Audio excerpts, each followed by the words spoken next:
Muy buenas noches, señoras y señores.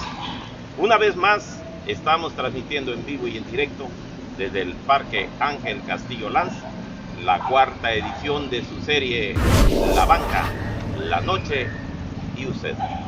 Vamos a empezar esta noche agradeciendo a toda la gente que nos hace el favor de seguirnos a través de las diferentes redes sociales. Para que la gente que no nos conoce todavía nos puede localizar en Facebook como La Banca Champotón. Y para la gente que nos busca a través de YouTube, ahí nos van a encontrar como Telesférica. Estas son las dos líneas en que nos pueden seguir a estos programas de La Banca, la Noche y Usted. Pues vamos a iniciar y quiero presentar en esta noche a mi compañero de conducción, Manuel José Rosado Jiménez, para servirles. Y el invitado, porque así lo pidieron ustedes, porque así nos los han estado llamando por teléfono. Esta noche repite con nosotros Mario Mijangos Sandoval. Muchísimas gracias, Mario, por estar una vez más acá. Creo que resultó muy interesante su plática. Mucha gente de Champotón desconoce muchas cosas de que los champotoneros no solo somos un pueblo de pescadores, no solo somos un pueblo de agricultores, es un pueblo con cultura, es un pueblo con historias, con tradiciones, pero además con gente preparada. Y gracias por repetir esta noche.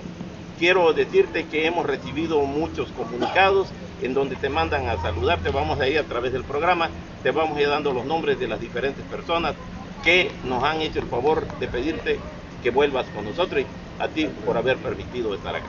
Esta noche vamos a pedirte que amplíes lo que quedamos en medio camino en el programa pasado, cuando hablábamos de los mitos, los cuentos, las leyendas, las historias, pero también de las realidades. ¿Qué nos tienes preparado para hoy, Mario? Así es, de hecho, antes que nada, pues recalcar eso que usted acaba de mencionar, de que a final de cuentas hay que entender que lo que son las leyendas, los mitos y los relatos son tradiciones orales. Sí, porque no faltará quien al escuchar o leer una de las leyendas diga, no, pues yo me la sabía. La cuentan a su manera, ¿no? Sí, porque son tradiciones orales, no tradiciones escritas. Sí, no es está lo que documentada, no hay ni un documento. No, a final de cuentas va pasando de generación en generación, de acuerdo a como me lo contaba mi abuelito. Se va tergiversando, le ponen, le quitan y ahí va, ¿no? Exacto. Pero eso es lo bonito precisamente de estas leyendas, ¿no? Que es lo que enriquece la cultura de un pueblo. ¿Sí? ¿Por qué? Porque pues al momento que estás leyendo valga la redundancia, una leyenda, te remontas a la época en que fue contada esa leyenda. Y muchas veces la gente, yo al menos, una leyenda es lo que sucede a nivel nacional, es un hecho que se repite a nivel nacional. Un relato como que es más propio de un pueblo. Entonces, aquí hubo una muy interesante que me pasaron no tiene mucho, y que de hecho la puse igual en el libro, que se llama El Muerto de la Zanja. No sé, los que son aquí de la cabecera de Champotón ubicarán la zanja que está en la calle 23 entre 24 y 22, por donde está la escuela Cuauhtémoc. Exacto, un poquito antes de llegar a la escuela Cuauhtémoc. Sí, entonces ahí me contaron, me proporcionaron un relato en donde decía que más o menos en los años 50 un señor, de hecho iba aquí en el centro, pero lo contó, no puse su nombre porque me dijo que no lo pusiera, por respeto quizás a la familia, pero pasó algo curioso. Ese relato nos cuenta de que este señor, una tía que vivía en la calle 22, le comentó que si le podía cuidar su casa, porque toda la familia de su tía se iban a la temporada de chicles, ayudaban, uno eran cocineros, su esposo, su hijo, todos se iban y la casa quedaba sola. Entonces el señor le dijo que sí. Termino de vender mis tamales. Disculpa que te interrumpa. ¿Más o menos en qué época es? En los 50. En los años 50. Sí, para que vayamos ubicando al público en general, más o menos, y vayan tomando datos. Sí, es en los años 50. Entonces, cuando él se dirigía, la primera vez se fue por el Copó. Entonces salieron unos teporochitos del Copó y lo empezaron a molestar. Y como estaba muchacho, se asustó y dijo, no, pues mañana ya no paso por el Popó. Así que decidió irse por la calle 23, la de donde estaba la tiendita de Juan Campos, Sí. don Juan Campos. Entonces, cuando se va él, pues dice que tenía miedo pasar en esa zanja. Sí, era una zanja muy Sí, grande sí. ahí. Hasta la fecha está ahí oscura, todavía sigue así. Entonces, me comenta que le daba miedo pasar la zanja porque días antes había fallecido un niño en esa misma calle porque lo picó una culebra. Entonces lo habían velado y todo y él tenía miedo. Mas, sin embargo, pues cuando vio que del otro extremo de la zanja venía caminando un señor, él dijo, bueno, pues me aprovecho a pasar, ¿no? Ya me armé de valor y mientras él viene, pues yo voy. La cuestión que se topan en el centro de la zanja y lo saludó al señor. El señor le decían Changelón. Sí, era de una familia de ese rumbo, ¿no? Exacto, era don Changelón y dice él que pasó y lo saludó, pero apenas se habían topado y habían dado unos tantos pasos, se acordó que don Changelón acababa de fallecer ahogado en Aguada de Chuiná. Y ya cuando él se acordó que al que vio, pues básicamente era un muerto, se espantó y arrancó a correr hasta casa de su tía.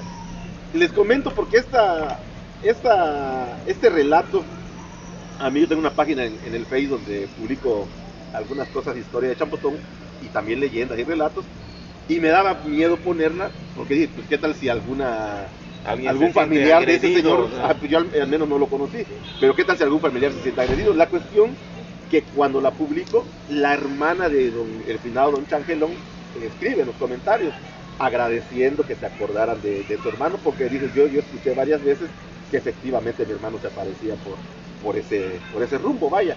Así que fue algo que me dejó una sensación de bienestar, porque a final de cuentas estas leyendas y estos relatos no se hacen con el fin o con el objetivo de crear morbo, sino se hacen principalmente como que para enriquecer la cultura de nosotros, ¿no? Del pueblo que a final de cuentas nos identifica. Y pues ya plasmada ese relato ahí, pues al menos se le rinde como que ese homenaje al finado don Changelón. Y en ese tiempo igual me acuerdo de que se tomaban estos relatos, estas historias, la familia te decía, no vayas a salir tarde, no llegues tarde, ¿no? para meterte miedo y que te quedaras en la casa. Pues ya, se te va a aparecer el muerto y entonces vas a ver el problema que te vas a meter. Así lo hacían las familias con uno, ese tipo de relatos. Sí. Es que había un montón de mitos, ¿no? Yo me acuerdo que allá en la casa mi mamá hablaba mucho del Tuncuruchú. Ajá. Que nunca supe qué fue el Tuncuruchú, ¿no? Pero querías salirte o querías estar jugando hasta muy tarde cuando te decían, ahí va a venir el Tuncuruchú, y tú corriendo, ¿no? Pero bueno, pero continúa, Mario. Sí, y de hecho, como esas hay muchísimas aquí en el pueblo, muchísimas de esas historias que se han ido perdiendo. Igual yo me acuerdo cuando era yo un niño, escuchaba yo siempre a los adultos cuando cantaba el Soch, escuchaba yo que, con el perdón de la palabra, le mentaban la madre o lo insultaban. Así se usa tradicionalmente. Y yo siempre me preguntaba, bueno, ¿por qué se le insulta, no? Hasta que empecé a indagar hasta llegar al inicio de donde empezó esta leyenda. Y resulta que sí, que de hecho el Soch era un ave de mal agüero. De mal agüero, que era un ave supuestamente que va a una fiesta. En esa fiesta donde van todas las aves, según la mitología maya, la creencia maya, perdón, emborrachan al ave. Un maya lo emborracha. Resulta que se empiezan a burlar todos del ave, ¿no? Y el ave molesta, empieza a seguir como que al humano y se escondía en el cementerio. De tal manera que esta ave reconocía el olor a muerte cuando se acercaba. Por eso es que cuando dice que el Soch canta arriba de alguna casa o algo, es porque alguien va a fallecer por esos rumbos, ¿no? De ahí se tenía la costumbre de que si cantaba, que tenías que poner bajo de tu hamaca una tijera abierta en forma de cruz, pues porque si no algún niño de la casa se iba a morir. Bueno, de ahí donde viene cuando dicen, cuando Tecolote te canta, indio muere. Exacto, ¿sí? Exacto. Pero bueno, es interesante esto, Mario. Afortunadamente los tiempos en televisión son muy breves y estaba interesante lo que estás diciendo. Nosotros vamos a volver en un instante porque vamos a salir a unos comerciales y volvemos con ustedes. No se olviden que esto es su programa La Noche, La Banca y Usted. Volvemos en unos instantes.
estamos de vuelta en esta noche tan interesante, que esta noche se me antoja más, como que estamos más contentos, como que estamos más alegres, más sueltos, ¿no? Y eso me llena de satisfacción. Yo creo que el público que nos sintoniza a través de las diferentes redes sociales, a través del YouTube, nos están sintonizando como Telesférico, en el Facebook nos están sintonizando como La Banca Champotón. Muchísimas gracias por hacer su comentario. No debo de olvidar decirles que todos los comentarios que quieran hacer, de sugerencias, de opinión, de crítica, todo es bien recibido, porque con esto enriquecemos el programa. Entonces, invitamos a la gente para que esté aquí pendiente, para que nos siga, y continuamos con Mario. Mario, sigue con tus relatos porque son muy interesantes. Y sí, retomando un poquito esto de los relatos y las leyendas, usted comentaba anteriormente que de hecho sí, servían como que para ponerle un alto, ¿no? a la juventud de esa época, así como que no salgas porque pasa esto. Muchas veces se utilizaban esas leyendas o esos relatos para espantar a eso. De hecho, era una forma de intimidación. Sí, ¿no? Sí, exacto. Y hay una muy interesante igual, que de hecho es muy conocida, esa leyenda por estos rumbos de lo que es el área del Mayap, lo que es la península, lo que es la lamentada la piedra o el ojo de venado, ¿sí? Y de hecho en Xiochac pasó un evento muy conocido en Xiochac, tampoco diré el nombre para que no cause controversia, pero en Xiochac fue muy conocido, ¿no? Que un señor se iba a la casa, igual por los años 40, 50, iba a la casa, de hecho es familiar de mi mamá, que la familia de mi mamá viene de ahí de Xiochac, y ese señor se iba, pero lo raro era que siempre que se iba a tirar, regresaba con casa. Pues si no fallaba. No fallaba. Cualquiera podía fallar menos él. Exacto. Y él tenía lo que es según era como una canica color así como cafecita, que es el ojo de venado. Pero nos cuenta la leyenda de que nada más tienes que ir a cazar lo que vas a consumir, o sea, no puedes cazar de más. Entonces ese señor, pues al ver que cazaba, le entró así como que la ambición y empezó a matar hasta para vender. ¿Sí? Resulta que un día se fue y ya no regresó, y en la mañana salieron a buscarlo, se juntaron muchos del pueblo y fueron a buscarlo y no apareció. Como a los 2 o 3 días apareció deambulando por el pueblo y lo llevaron a su casa, y él empezó a contar que dice que estaba tirando cuando varios venados lo siguieron, ¿no? Y había uno grandote, que es el gran venado que le decían, y él se tuvo que subir a una mata. Entonces dice que le pegaban de topes a la mata para querer tirarla, y él desesperado se acordó del ojo de venado y la aventó. Entonces, cuando lo aventó, los venados se fueron a seguir el ojo de venado, y de hecho dice que el más grande se lo comió, y él se tiró en la mata, como pudo se fue para el pueblo. Ese señor eso lo contó, y de ahí cayó en calentura, y de hecho el señor sí falleció, como a la semana más o menos de ese evento, falleció, pero sí logró contar lo que le había sucedido. Esos relatos, disculpa Mario, ¿esos relatos los tienes plasmado en tu libro? Sí. ¿Por qué no nos platicas un poco de cómo va tu libro, de cuántas historias tienes, dónde las recopilaste, cuánto tiempo te llevó, de cuánto es tu tiraje, en dónde se imprimió, para que el público que esta noche nos sigue a través del canal del YouTube y del Facebook, que puedan saber cómo localizarte, cómo encontrarte, cómo poder pedirte, porque creo que vas a hacer donaciones de algunos libros. Sí. Coméntale al público, por favor, porque están ávidos de saber qué es lo que vamos a hacer con tu investigación y con tu escrito. Sí, los libros son 150, este primer tiraje son 150, todos son absolutamente gratuitos. Se pidió apoyo, sí, llevó como un poquito más de un año quizás para recopilar esas leyendas. Me ayudaron los alumnos del tecnológico, del área de turismo, entre ellos nos pusimos de acuerdo y empezamos a tratar de recopilar las leyendas, no solo de la cabecera, sino de algunos pueblitos aquí cercanos. Sin salirnos del municipio de Champotón. Entonces son 150. Esos primeros ejemplares, como se pidió apoyo a algunos negocios locales de aquí del pueblo para financiar esa edición. Sí, porque tú sabes que la impresión de eso es inmensamente caro, ¿no? Sí, entonces lo que se va a hacer es que esos 5 o 6 negocios que nos apoyaron, ahí se les va a dar dotaciones de estos libros para que sean centro así como de distribución. Ya ellos sabrán a quién se los van a regalar o de qué manera los van a otorgar. Y de hecho aquí en el programa igual, aquí voy a traer 20 libros para que ustedes repartan a los que sigan. ¿Hay cuotas de recuperación? No. Totalmente gratuito. Sí, porque lo platiqué con los empresarios que me apoyaron y yo les dije, de mi parte es gratis, yo no cobro nada más, quiero la recopilación y que lo den que se dé a conocer. Y ellos me dijeron lo mismo, no, pues de nuestra parte también, o sea, dárselo al pueblo chapotonero y ver la aceptación. Y si vemos que hace falta, pues ya se hace una segunda edición, un segundo tiraje de eso. Sí. Y es a color, es completamente pues, a color. Las fotos que va a tener, igual son fotos antiguas de acá del pueblo de Chapotón, como que para que igual tenga ese atractivo visual, no sí, solamente de lectura, el ayer y el hoy, ¿no? Exacto. El ayer y el hoy. Exacto. Ya saben, ahí está la propuesta, la donación aquí del amigo Mario, para todos ustedes que nos sintonizan en la banca Champotón. Los primeros que sintonicen queriendo adquirir el libro, pues ahí está el número de teléfono. Yo te voy a proponer, disculpa que te interrumpa, Manuel, te voy a proponer una cosa para, si tú me lo permites. Vamos a diseñar un modelo para que la gente hable por teléfono, para que haga sus comentarios, para que hable del programa, para que hable de tu libro, para que tenga chiste. ¿Por qué?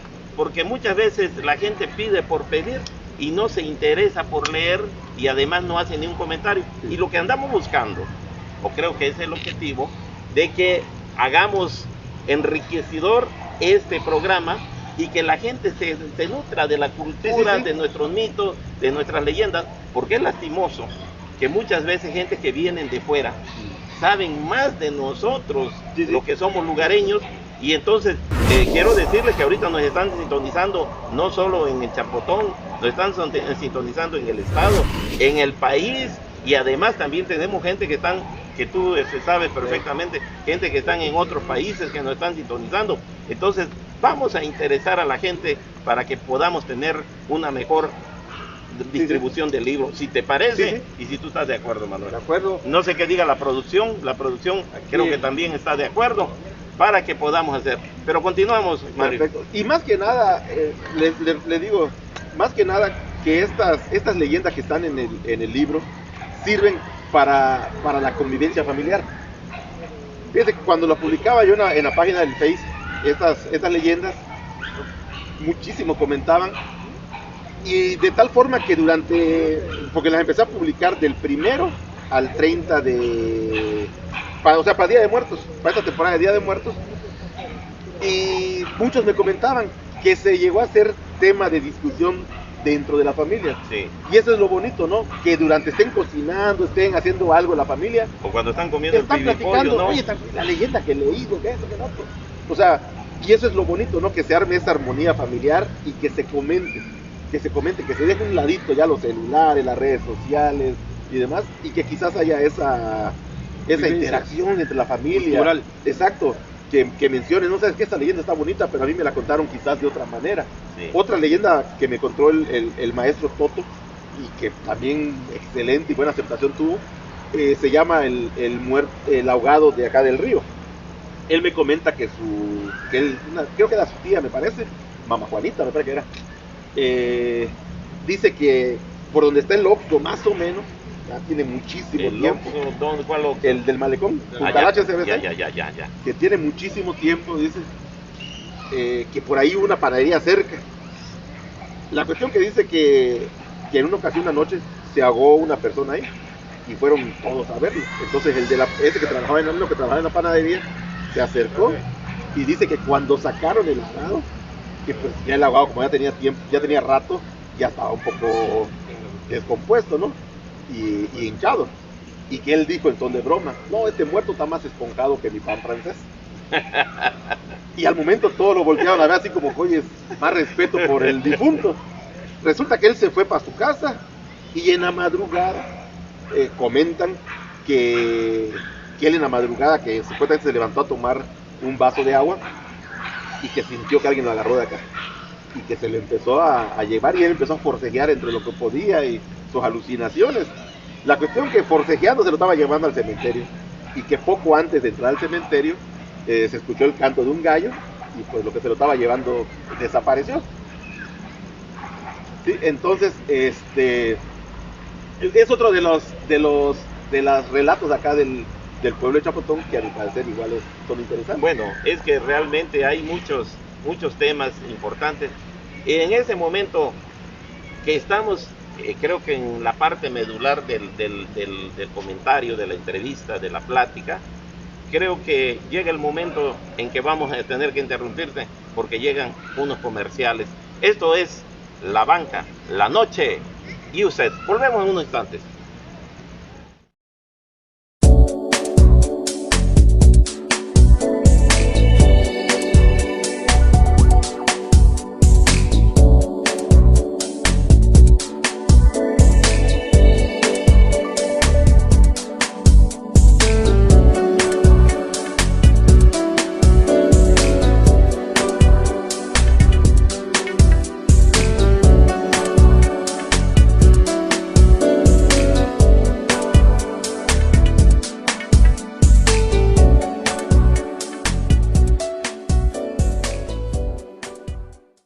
Ya estamos de vuelta una vez más.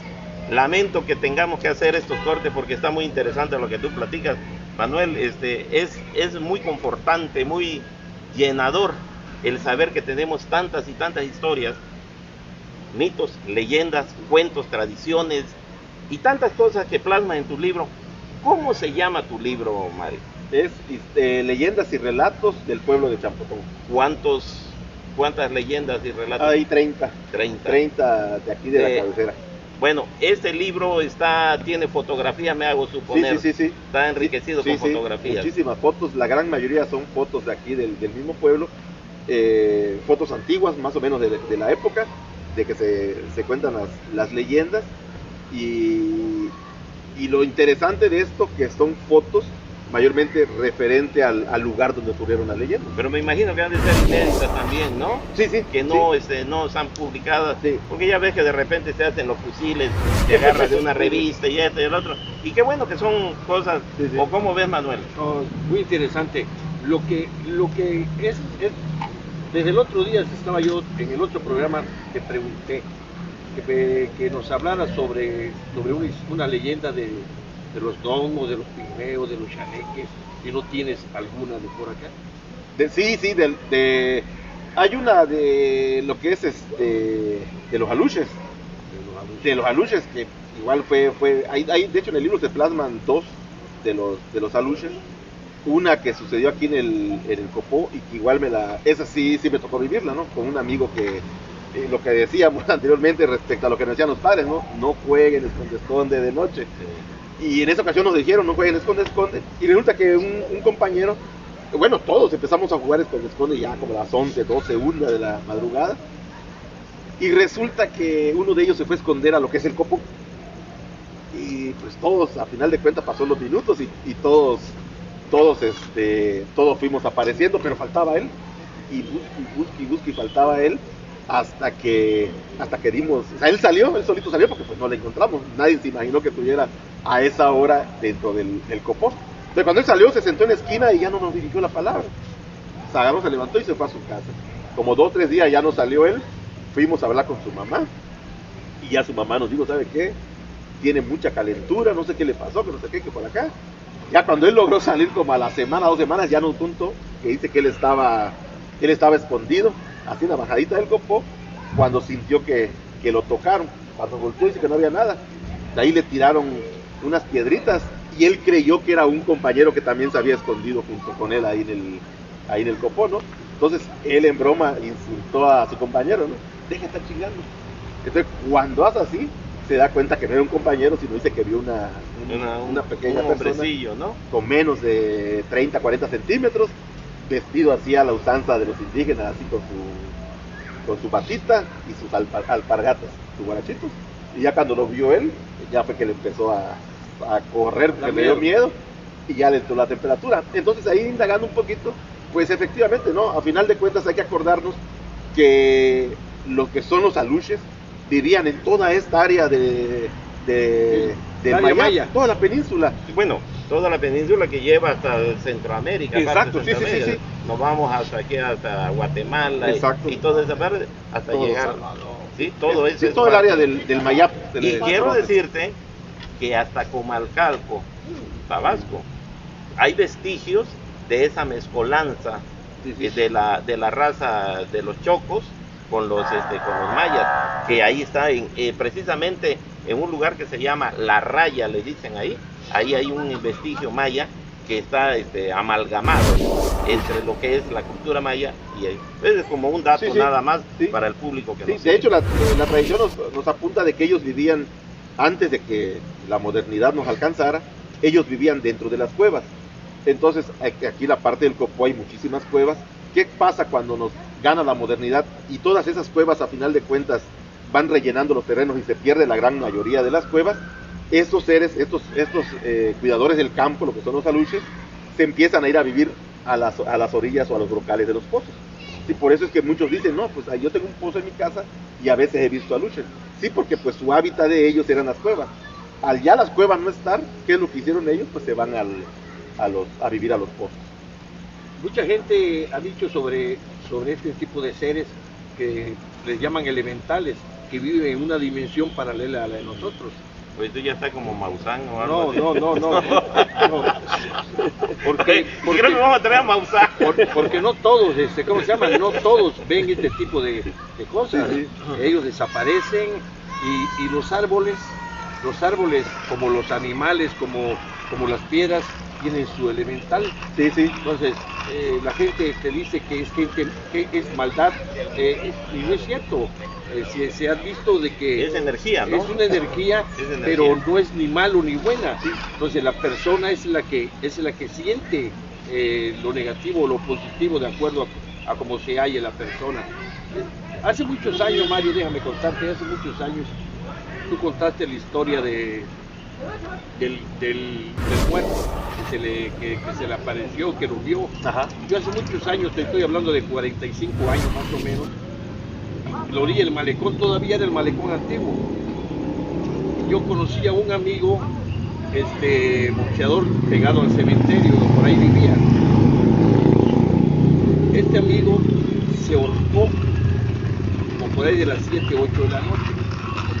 Nadie lo sabía. Lo encontraron ya hasta después.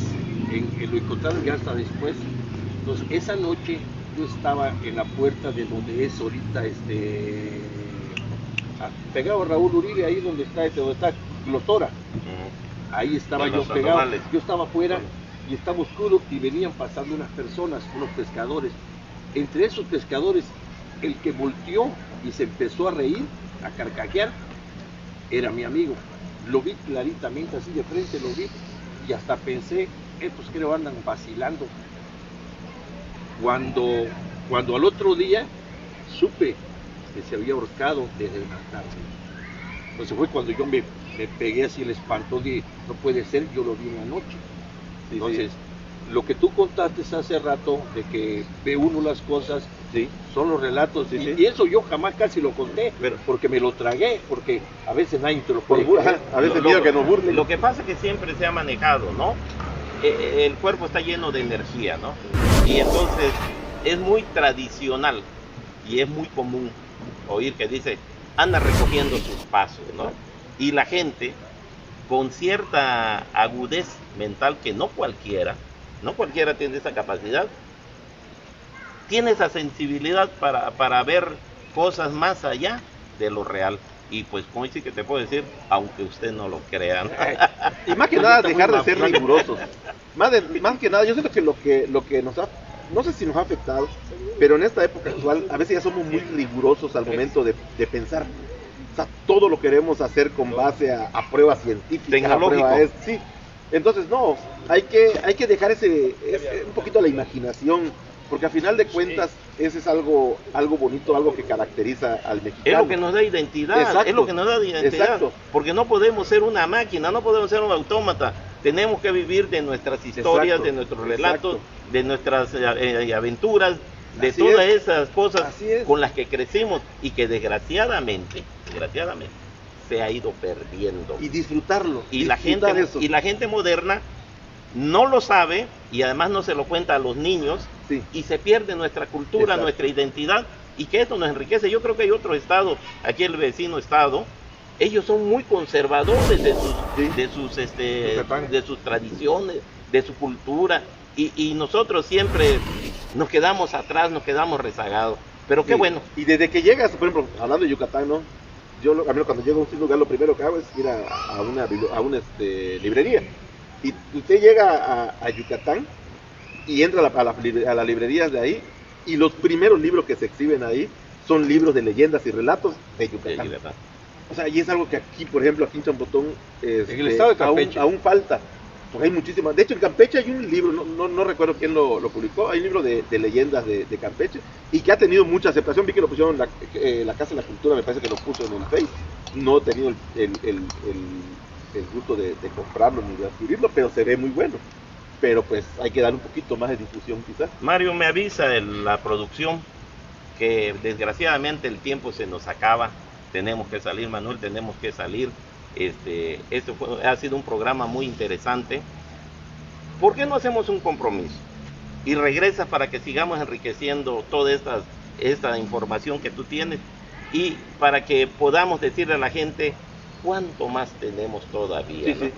Sí hacemos el compromiso. Claro que sí, claro que sí. Manuel, hacemos compromiso claro con que él. sí, muy interesante. Le pedimos a la producción que no sea tan malo, que nos permita que podamos hacer una tercera edición del programa. Y para la gente que nos ve más allá de nuestras fronteras, y la gente que nos ve y que nos sigue a través de las diferentes redes sociales, nos pueden encontrar en Facebook como La Banca Champotón y en YouTube como Teleférica. Entonces, con esto vamos a hacer el cierre de este programa. No se lo olviden que esto es La Banca Champotón. Este es el programa que tiene a veces con sus placeres, con sus aflicciones y a veces con sus grandes desdichas. Esto fue La Banca, la noche y usted.